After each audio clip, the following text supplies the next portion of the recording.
Hey guys, welcome to the Daily Word Bible Study. We are in the book of Proverbs. We're going to jump into Proverbs chapter 1.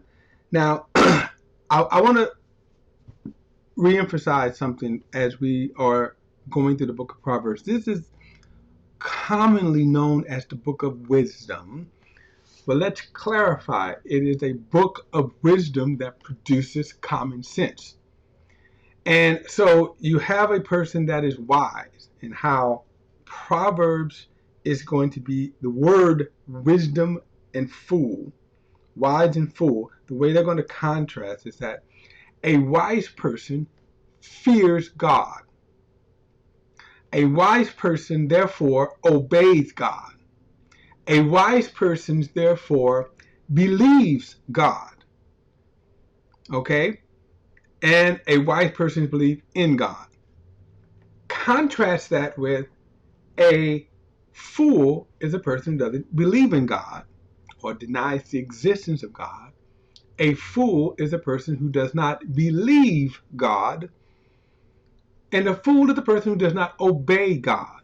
And this is what we're going to see the contrast here in Proverbs, because think about it. We can know, we can be warned about something, and how many times do we go down foolish paths? Right? So just think about that. How many times do we go down foolish paths? In other words, we know not to go down it. We know it's a bad idea to go down it, but yet we still go down it. We're fools. Many of us have been fools. So let's jump into um, Proverbs 1, which I have to share my screen before I allow you to jump into it. Okay. All right, here we go. Proverbs chapter 1. And again, I'm using the Holman Christian Standard Bible. So I'm going to start at verse 1 again. Proverbs, the Proverbs of Solomon, son of David, king of Israel. Now, Solomon is extremely well known as the wisest man on the earth.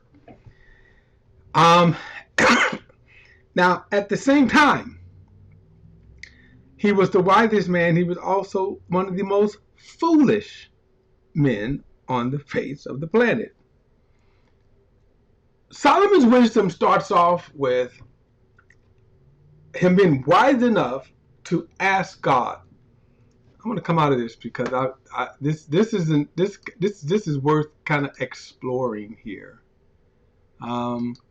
But because Solomon epitomizes both being a fool and then contrasting that with being the wisest man on the earth. Okay. Now, Solomon, of course, his birth, God had instructed David and Bathsheba that Solomon would be king, that he would succeed king. Of course, when you have kings and their dynasties, in other words, this is just the normal, almost kind of like certain churches, right? Churches and their dynasties. I am being funny here because churches are by no means dynasties, even though they act like that. But I am throwing shade, right? In other words, almost without exclusion, you see all these big, famous, large churches, and the sons or one of the family members is a shoo-in for that. Whether God calls them or not, but that's enough. I digress. But under kingdoms, then they were oftentimes the kings were passed from one son to the other. In the case of Israel, the reason for the dynasty and the continuation of the dynasty, first and foremost, was for the succession or lineage of Jesus.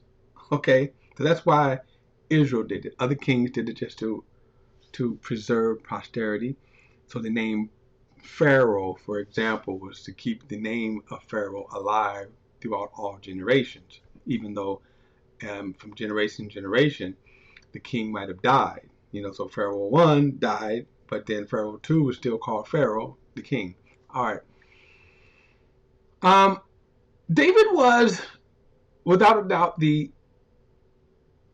best king of Israel. In other words, and David himself was a person that was David almost, you could almost say, was the perfect man. Now, we don't know what Adam looked like. Adam certainly was perfect, the first man, Adam. Certainly Adam was wise. And the reason why he was wise because God made him wise. But Adam was a fool too. This thought just popped in there. How foolish was Adam? He was foolish because, one, he did not believe. He believed in God, obviously, but he didn't believe God. He didn't obey God.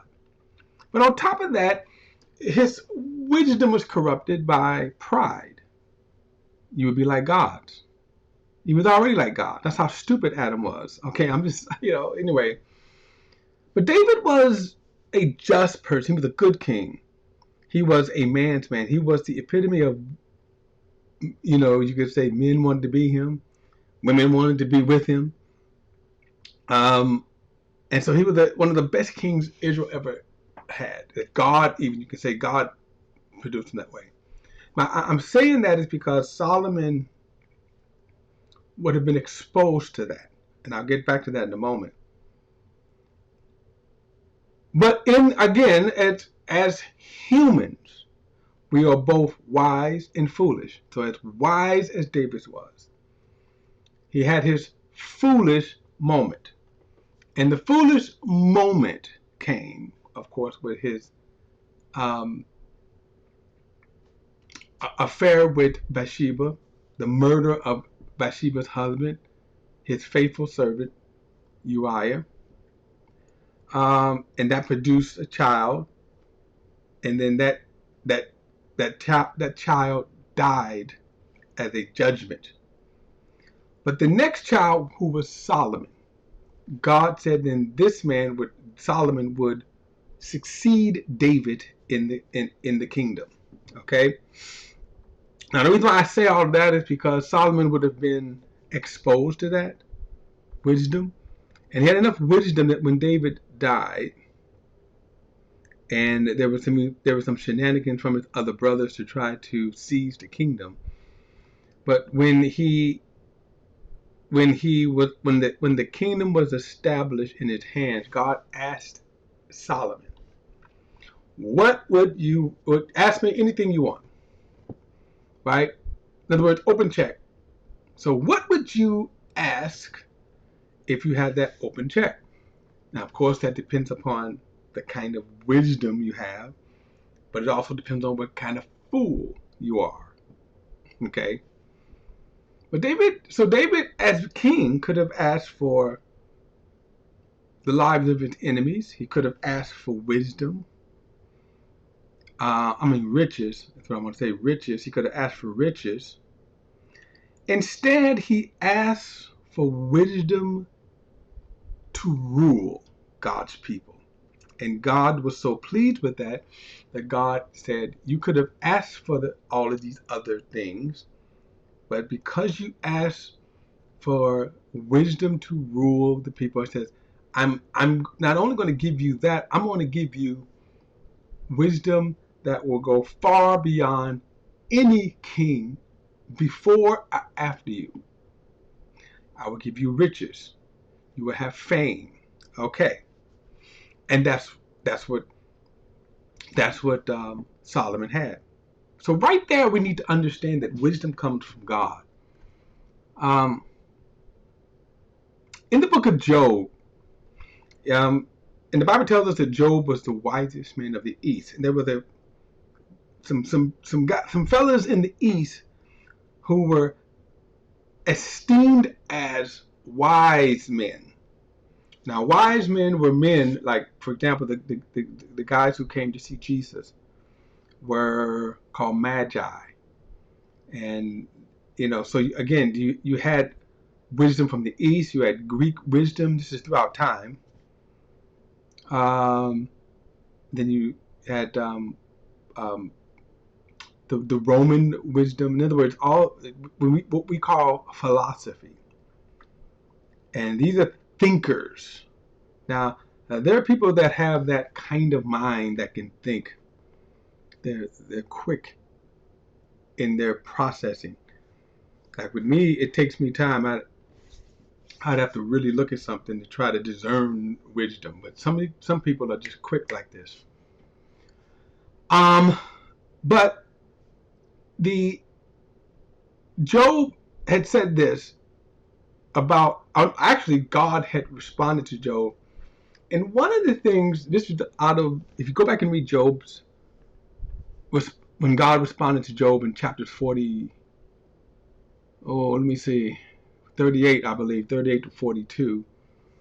And one of the things he said was that this particular animal, I give wisdom. Like there are animals, when you watch them, they have wisdom. They go, wow, look at that. But then the other animals, he said that, like sheep, but he said ostrich. He said, I deprived them of wisdom. They don't have wisdom. A raccoon has wisdom. Sometimes you watch a raccoon, because I know, because they torment me. Raccoons, how they can get into, my garbage can. Okay, but an ostrich doesn't have wisdom. And one of the things that God said, He will bury his eggs. We look at the proverbial, the ostrich who sticks his head in the sand. That's because he's lack wisdom. In other words, he sticks his head in the sand, but his big, huge body is sticking out, exposed.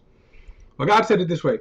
God said, well, the ostrich will bury her eggs, not knowing she's going to walk on them and crush them. He said, why? Because I deprived her of wisdom. Now, my point of saying that, wisdom comes from God. Wisdom comes from God. That's why.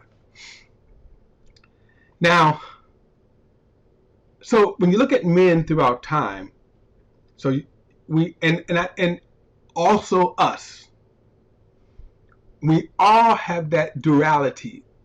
We're wise and we're foolish. Proverbs is going to try to say, here's the wise path to follow for prosperity and long life and goodness life. And here's the foolish path that you want to avoid that will lead to destruction and heartache and hardships. Wise and wisdom. We're all like that. So even though I'm getting ready, we're going to talk about like David and talk about all of the wise people. Even Moses had his foolish moment that cost him going into the promised land because of foolishness. His foolishness, right? Moses, the great lawgiver, did one thing called, foolish act, and God says you're not going into the promised land. Solomon was wise. He started, and his wisdom was so great it reached around the world that people would come and seek an audience. Why kings and people would come and seek an audience with Solomon. The Queen of Sheba came and had hard questions that she tested Solomon with, and he passed with flying colors. And they would bring him gifts. So he amassed an incredible amount of wealth. He built his palace was spectacular, but the first temple was spectacular because of Solomon's wisdom. His throne, right? People would come and go, look at this dude throne right here. Sometimes I see these pictures of people sitting in big throne chairs. Okay. But Solomon's throne was just like, man, if you could an architect that could visualize that with the description, and I don't know if they would even do it justice by actually seeing it. He was good at that. Wisdom, okay? Now, Solomon also lived in a time of peace, and that's sometimes it's not good. David was a man of war, which is why God says he could not build the temple, and David wanted to build the temple. David had a heart to build the temple. If anybody could build the temple, David would have been spectacular at it, right? But God says, no, you can't build it. Your son will build it. But David was a man of war. Like I say, he was a man's man. David was handsome. David would have been a leading top Hollywood figure. extremely handsome. But also, he was a man's man. Like, dude went up into the, he was already, I think, no, there was 2 occasions when King Saul was trying to kill him. On one of the occasions, he actually snuck into while they were asleep, and David cut his skirt and took his jug of water, and snuck out. Of course, David killed Goliath. Now Solomon benefited from that time of peace, the time of peace, and so that could have contributed to the foolish side of Solomon. So he starts off being endowed with the wisdom that only God could give. Okay. And by the way, wisdom, sometimes you can get natural wisdom by simply studying, right? Sometimes you say, well, I'm trying to think, think about some of the wise things that people can do. And there's so many, down to a simple way of cooking. How about this? How about a simple way? What would be wise to peel a boiled egg?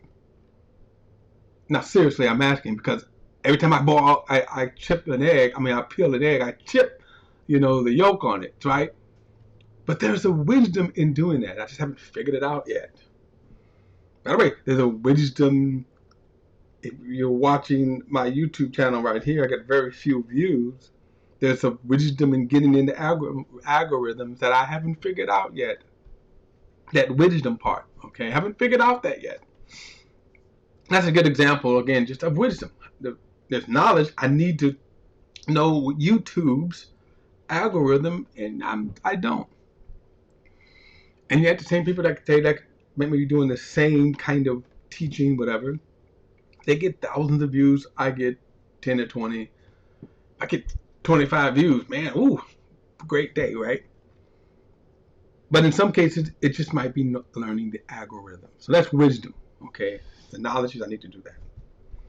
All right, back to Solomon. Solomon, in the end of his life, became a stone fool. That he had 700 wives, which God said, don't do it, bad news. Because if you do that, not only were there 700 wives, it wasn't merely the 700 wives, but there were 700 foreign wives. And they turned his heart from God. He began to offer pagan offerings and sacrifices. And he turned his heart against God.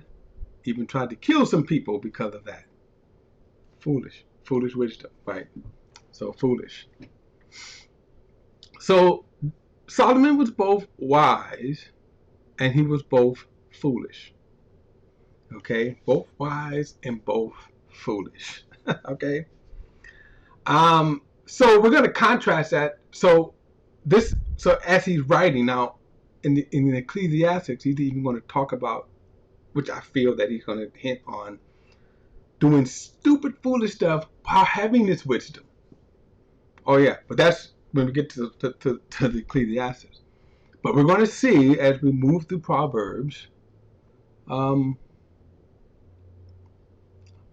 how we can be foolish, how we can be wise. And I think again we have all been there. One of the things I'll say in closing, what makes us stupid and foolish is sin. Okay, what makes us stupid and foolish is sin. And that's a whole nother thing. Okay, guys, don't forget to like and share this video and subscribe to BP, the Bible Perspective. As always, if you have a thought or comment, add it to the comment section below. All comments are welcome. I'll see you in the next study. All right.